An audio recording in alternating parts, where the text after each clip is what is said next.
Hi, my name is Jason, and I was recently waitlisted at the Wharton School of Business for the class of 2024. I'm never one to give up on a second chance, so I'd like to use this opportunity to put a face to the name and show you that I am more than just a sheet of paper.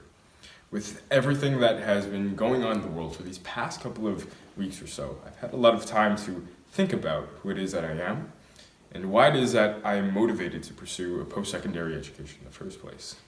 If there is anything that I have learned about the world these past couple of days, it's that witnessing human history doesn't just mean celebrating the successes of humanity, but it also means enduring its tribulations. Life, in many ways, gives you lemons.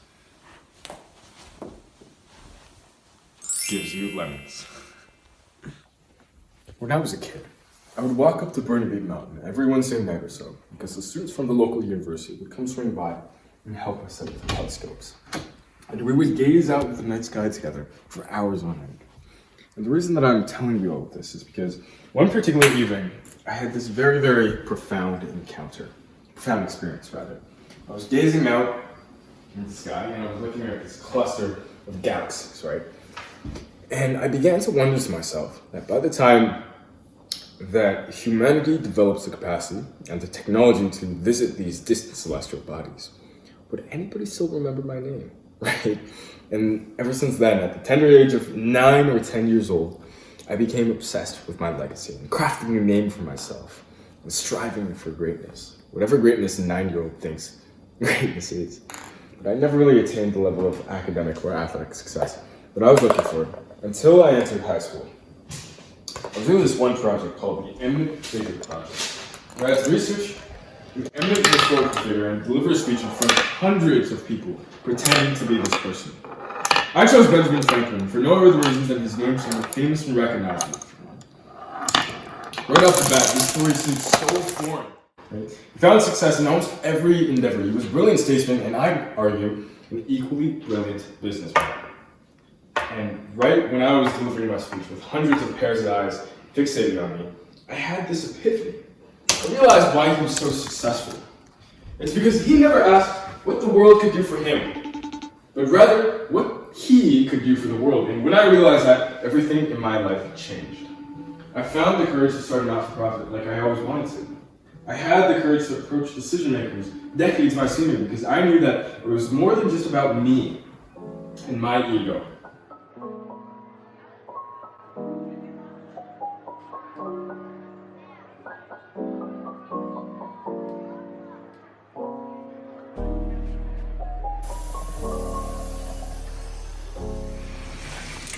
It was Benjamin Franklin's story that made me realize that when I graduate from college, I don't just want to become a college-educated graduate, but rather a Renaissance man, right? Somebody who isn't necessarily pigeonholed into one particular career path, but liberated to explore all the exciting challenges of the academic world. There is no doubt in my mind that I'm going to be studying business for an undergraduate degree. But that doesn't stop me from aspiring to defend a class action lawsuit in Supreme Court one day, or aspiring to serve my country as Canada's first Prime Minister of color. And when it comes to business education, there really is nothing quite like Wharton. Studying, if I do get the chance to study at Wharton one day, I would be walking among my heroes, people that I have looked up to for years, the people who have pioneered the fields that I operate my business in.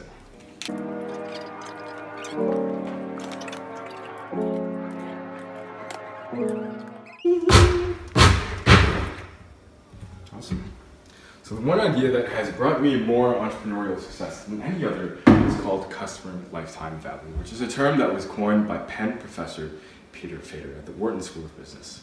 At my company, which is called Loving Neon, by the way, the majority of our lamp sales have been created through one particular advertising campaign. And that advertising campaign has the sole purpose of optimizing one single metric, and that metric being customer lifetime value.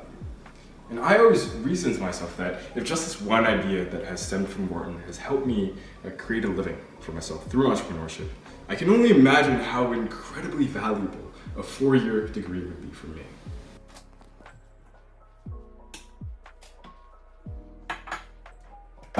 So while I have you here, I'd like to take this opportunity to talk about some of the weaknesses of my application and tell you exactly what it is that I'm doing to address these weaknesses.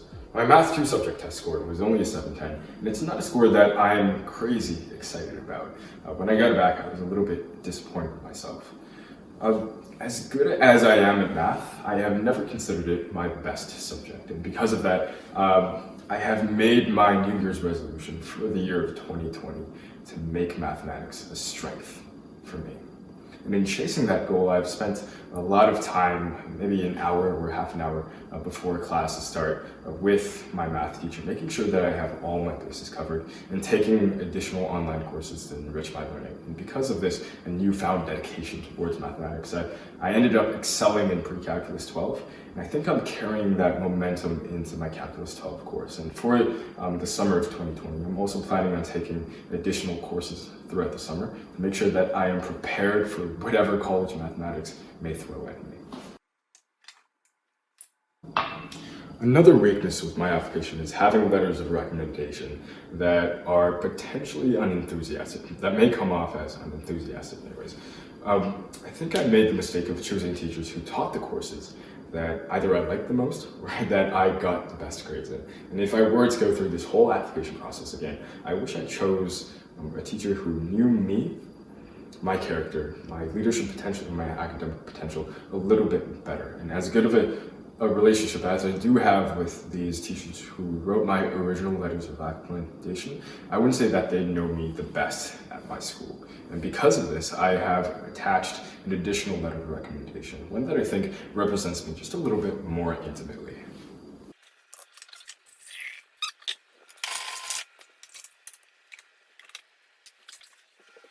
Mickey, would you mind turning on the lights for me, please? Thank you.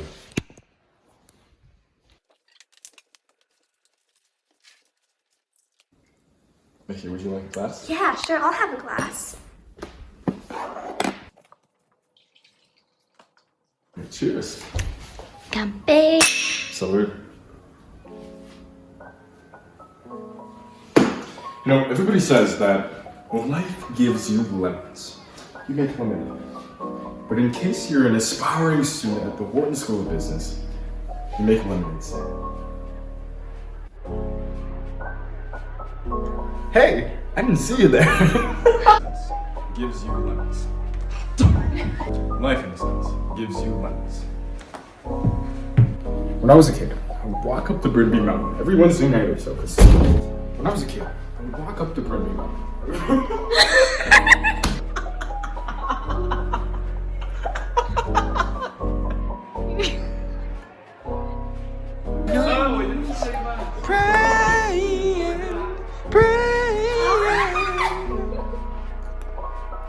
I hope you find your peace.